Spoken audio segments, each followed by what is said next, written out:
Time now for our regular segment, Ask the Chief. Each month, we get a great opportunity to sit down with Knoxville Police Chief Paul Noel to discuss topics impacting his department as well as our community. So, Chief, thanks for being here. We appreciate it. Thanks for having me, Robin. We want to talk about something that is, I guess, a milestone, you could call it, for your department. You all are so close to being back to full staff. How long has it been since you've been at full staff? It's been a number of years. So, we challenged our team this year to hire over 100 workers, and we hired 123 people for our police academy this year. It's really tremendous. It has been a challenge, though, through the years, hasn't it? What did it take to get these numbers back? A lot of advertising and a lot of one-on-one. We treat recruiting like Josh Heupel treats college recruiting. We do it on a one-on-one basis. I had lunch with a potential applicant last week at Litton's. Think about that. Chief of police sitting down with somebody that's thinking about being a police officer, having lunch, trying to get them to join. That is a good place to be when you're recruiting. And where are they coming from? So we're getting it from all over. We get a lot of people from right here in Knoxville, but our last class we had people from 17 different states. So we get them from all over the place coming in. Just like there's people moving here from everywhere. And you can say that again. When do you expect to be fully staffed up? So we have academy in session that's about to graduate, and we have another class that's just started. But right now, if you count the ones at academy, we're actually overstaffed a little bit. Now that's a good problem. Yeah, absolutely. So we have a waiting list right now. So we know that everybody is not going to get through the academy, and we have more people going to be retiring. So we're trying to build in a little cushion so we could stay at well over 400.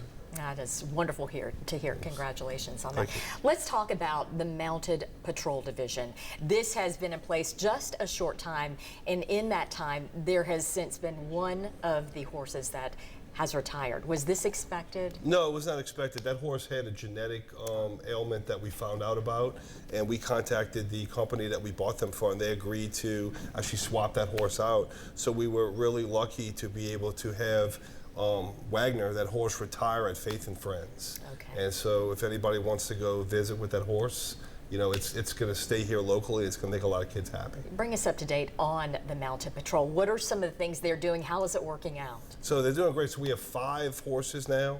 I saw them yesterday. I was in the Old City yesterday evening, and they were in the Old City, and they're really doing a great job. The feedback that I've received from the community is truly tremendous. The business owners that I was speaking with yesterday were so excited to see those mounted officers patrolling down the street, because as you can see from the screen here, they're very, very visible. You can see them from a long ways away. They're beautiful. Do you expect to add more, or are you going to stick with 5 at this point? Stay tuned. We'll see. Oh, okay. There's your tease right there. That's next month.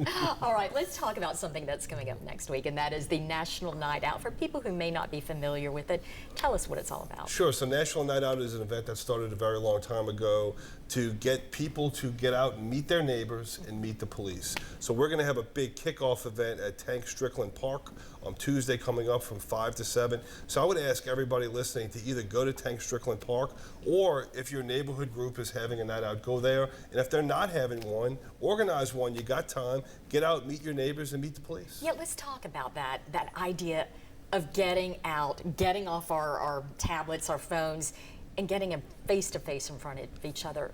That is so important, especially in your world, right? It really is. And one of the reasons that it really helps us to keep our community safe is when neighbors know one another. So if you see something suspicious, or if you have an elderly neighbor that might need some help, get to know your community. I think it really helps us build a strong sense of community. We also want people to know their police officers as well. Absolutely. All right, Chief Noel, as always, we appreciate your time. Thank you. Thank you. And congratulations on those numbers.